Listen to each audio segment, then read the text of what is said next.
My guest today on Front Row Rugby is 1995 Rugby World Cup winner and Springbok legend Robby Brink. Robby, welcome to Front Row Rugby. Morning, Peter. Thanks for having me. I'm looking forward to the chat. As am I. Before we begin that chat, though, let's have a look at today's trivia question. In 2006, which team handed Jake White his first defeat on home soil as Springboks coach? If you know the answer to that question, you can put it in the comment section down below. We'll also find out if Robby knows the answer to that, but we'll do that at the end of our conversation.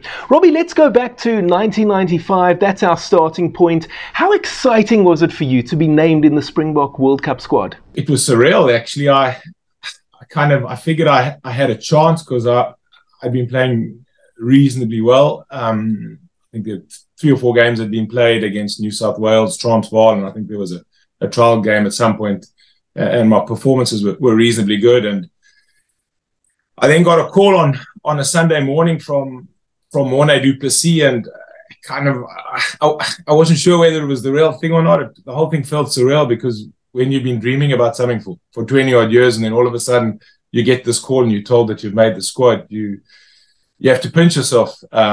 And yeah, I was ecstatic, of course. And as you say, your form had been very good. It would have still been, I think, the Super 10 at that stage, as I recall. But even so, were you actually expecting to make the squad? I suppose you hope. You don't expect to make it because, I mean, you know, in South Africa we've got hundreds of good players at that level, and there's so many good players that a coach can obviously choose. So I knew I had an outside chance. I kind of also figured, look, I was young, and I'd seen with friends of mine over the last 2 or 3 years who played really well and were kind of, you know, getting exposure, who didn't quite get selected for whatever reason. I kind of figured, look, if I kept playing well, it was almost my opportunity, and I had this moment in my rugby career that I had to make work. And fortunately, as I said earlier on, there were like 3 or 4 or 5 games where I kept on putting in good performances, and I kind of, because of that, I think my timing was good, and I got selected. Hey, if you're enjoying this video, why not hit the like button? Talk to me about that debut of yours against Romania. It was magnificent. Obviously, I was fortunate in that the debut was at Newlands, and that was my home ground, so that made the whole occasion even more memorable for me. We started really well, and then we fell back a bit, and we won it reasonably comfortably in the end. I remember certain plays in the match itself. I remember one particular play, I think it was probably in the first 10 minutes, where we had a line out. Henny LaRue passed to myself. I passed it to Ruben Kruger. He made a break. I was then fortunately on his shoulder. He passed it back to me. Then I made a break, and then I threw like a big pass of my head to James Small, and I think he was just held up. But I mean, from a rugby perspective, that was probably the best sort of 30 seconds of rugby I've ever been part of. And then I keep telling my kids that I scored a try, and if there was TMO back in the dark ages of 1995, they would have awarded it. But yeah, they're not convinced, my kids. No, they think I'm making that up. But I'll continue to work on that. We're going to have to get some kind of video manipulation or something to try and convince them, I think. So, Robby, I actually had Adrian Richter on this show a few episodes ago, and I'll put a link to that interview here. And he commented on how difficult it was to combat the Romanians because they don't really play structured rugby. What would you say about that? Yeah, and they were very athletic, actually. I remember they had a number 8 that won a whole lot of their line-out balls. So I suppose it was the one phase of the match that we thought we would dominate and we didn't dominate. And they kicked intelligently. I remember that much. And again, they played well. I mean, it was the second game of the World Cup and they were up for it. So look, yeah, I suppose people expected us to give them 30, 40 points. But no, that unfortunately didn't transpire. I must admit, I mean, I was just a little boy at the time, but I was definitely one of those people that expected a big win on the day, and I was quite surprised by the scoreline. But then after that, we moved on to play against Canada. You stayed in the side for that match. How did the Canadians compare to the Romanians, in your opinion? Unlike nowadays, the Canadians in that era of rugby were particularly strong. And for some reason, I suppose Kitch and the coaching panel decided that we should kick a whole lot. And that's what we did. And what they did was they just kept running it back at us. They hardly kicked at all. So, I mean, we ended up, stats were sort of not really that good in those days, but I mean, we made so many tackles during that game, and they wouldn't have made that many. So they kept coming at us and we kept defending and we kept kicking the ball back at them. So I suppose in hindsight, I'm not sure that was the correct tactic. But yeah, I suppose, in the end we won.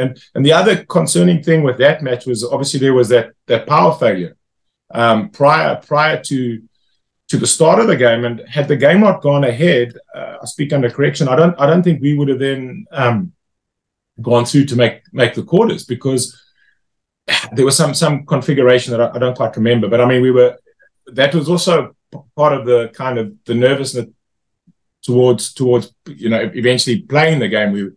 I suppose we were so fortunate to play the game and then win it. Absolutely. In fact, now that you were talking about it, I've actually just remembered, sort of going to school on the Monday morning after the test, and the sort of kids on the playground talking about the Springbok defence in that match against Canada, and referring to it as a brick wall. And actually, that's what we saw later in the tournament, especially against France and New Zealand. But I sort of digress now.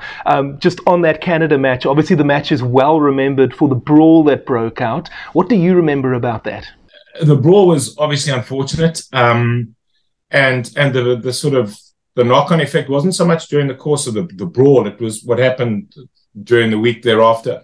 The brawl itself, a good friend of mine was playing in the game, Chris and Stuart, and he actually had a fantastic game, and I don't like to admit it, but he did. But anyway, he made a break, and there were a few passes, and the ball was bundled out into touch, I think, on R22, and then there was a big brawl, and look, the whole thing was unfortunate. But then, I think Dalton was sent off, and then Peter Hendricks got a note the following day under his door to say that the chances were that he'd also be kind of expelled from the tournament. So the week after that was difficult, because I remember Francois was a bit dejected because of how things had happened during the match and more post the match, But luckily, we pulled it all together, and the following game against Samoa, the guys actually played really well. I feel sorry for James. I feel sorry for Peter Hendricks that they were asked to leave the tournament. Look, like for me, I don't like brawls. We play sport. We're not there to fight. So the whole thing didn't sit well with me. How disappointed were you not to get another opportunity to play during that World Cup? Peter, I mean, prior to the tournament, sure, we trained exceptionally hard, but Kitch also planned meticulously, and he told everyone, look, there's a green team and there's a gold team. So the gold team, you're going to play these games, and the green team, you're going to play those games. So the chances of you going from, I think it was the gold team, into the green team were unlikely unless you were absolutely exceptional. So I don't think I was that disappointed. I think, after each and every game, Kitch gave us a scorecard, and I think he gave me 2 7s out of 10, which I tried to debate with him, but he said no, it's 7 out of 10. So I look, my performances weren't exceptional enough to merit getting moved up into the green team. I suppose it was. Still, 7 out of 10 is certainly not bad, especially for your very first 2 matches playing for the Springboks. So let's move on to the final. Obviously, you weren't in the team that day, but you were part of the squad. What do you remember about that day? It wasn't just the day; it was everything kind of building up to the day. And people often talk about how unifying sport is, and it is, but it's particularly unifying if you're winning and you're doing well. So. The day itself was fantastic. I mean, Mandela made an appearance in the change room and said hello to everyone, the reserves, even the non-playing reserves. So there was kind of it was a calmness as well. It was, there was an inner confidence. The guys knew that they had been playing well, that they trained exceptionally hard prior to the tournament. I don't think there was another team that was as fit as the Springboks. So when you add all those components together, you've got a nation, you're playing at home. It was electric. I don't think there'll ever be another World Cup like that, where all those different components came into the equation, you know, a new democracy, a charismatic leader, a sport that is very much part of our heritage. It was magic. It certainly was. So how disappointed were you then in the aftermath not to get another chance for the Springboks? Obviously, when you're playing, you're desperate to try and make the Springbok squad again, or come close to making it again. And again, as I said previously, there are just so many good rugby players in South Africa that it's a very difficult thing to do. So yeah, I was disappointed. But if I look back on it now, I also had a lot of injuries after '95. I mean, that's no excuse. I probably just wasn't good enough, I suppose, if I'm brutally honest. But if I look back on it now, those 2 games at that time I wouldn't swap them for 50 games, I don't think, because it was so memorable, and it was just a unique experience for not just myself, but for many other people.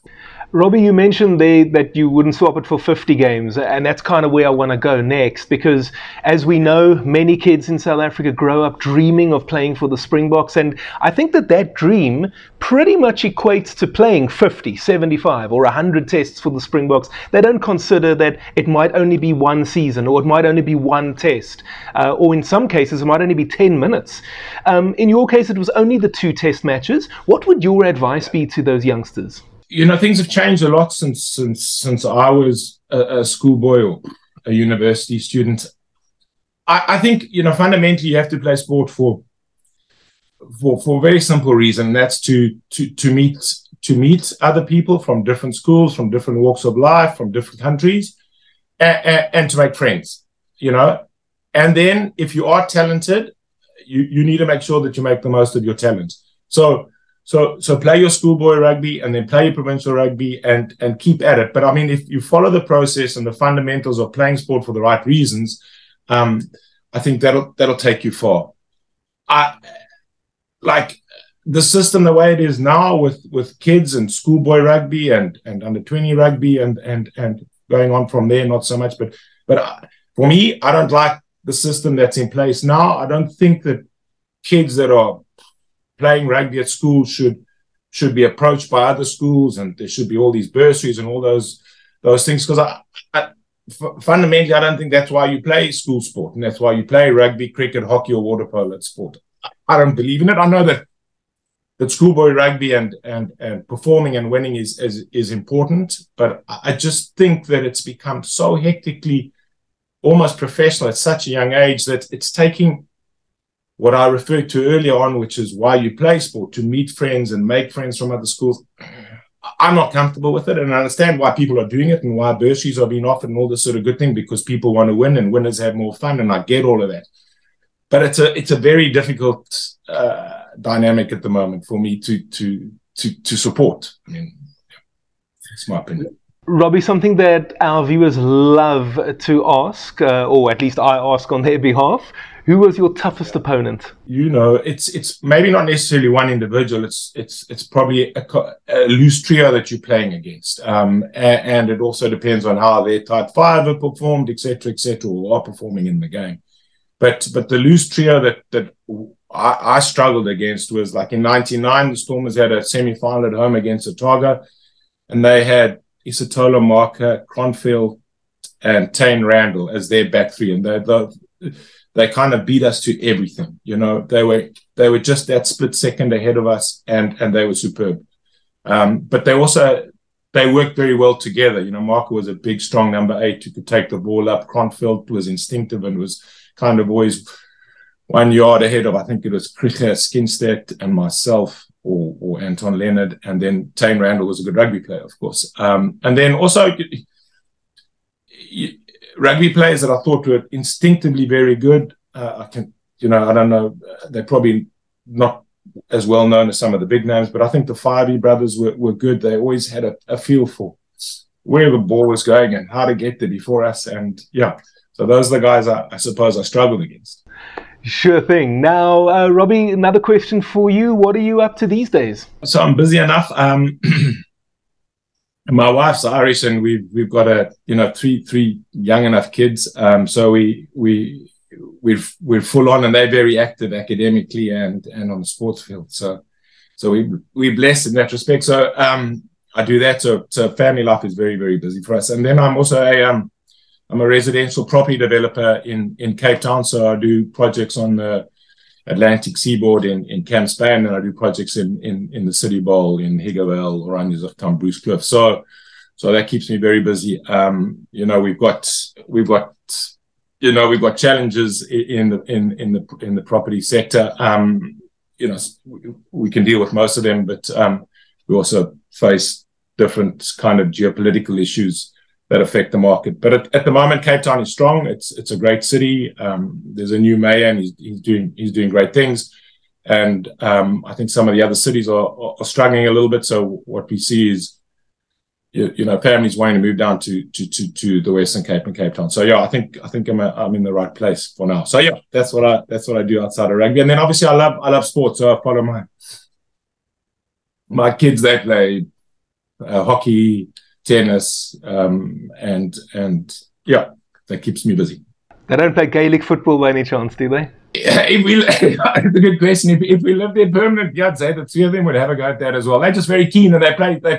And again, I touch on what I said earlier on. For me, we encourage them to play sport for the reasons I mentioned earlier on, and they're very good like that. They've made friends across the world actually, and long may that continue. Absolutely, I had to throw that in there for some fun. Okay, so Robbie, as we begin the end of the conversation, let's take a look at that trivia question again from earlier. In 2006, which team handed Jake White his first defeat on home soil as Springboks coach? Do you know the answer, Robbie? Can you give me a clue? What month was it in? Oh, okay, so it would have been in the June Test matches, so before the Tri-Nations. Yeah, I'm going to go with England. Oof, not a bad guess.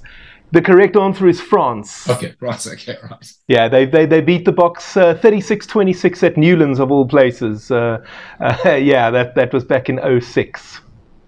Robbie, thank you very much for our conversation today. It really was a total pleasure having you on Front Row Rugby, and hopefully we can have you on again in the future. Thank you, Peter. That is fantastic, and thanks for giving me the opportunity. Last time on Front Row Rugby, former Springbok prop Kobus Versace was my guest. You can go and have a look at that video. It's appearing on the screen right now. Next time, we'll have former Springbok wing Jacques Olivier here. Thank you so much for watching. If you enjoyed that video, why not tackle the like button? You can also subscribe and hit the notification bell so you don't miss any content from Front Row Rugby. See you next time.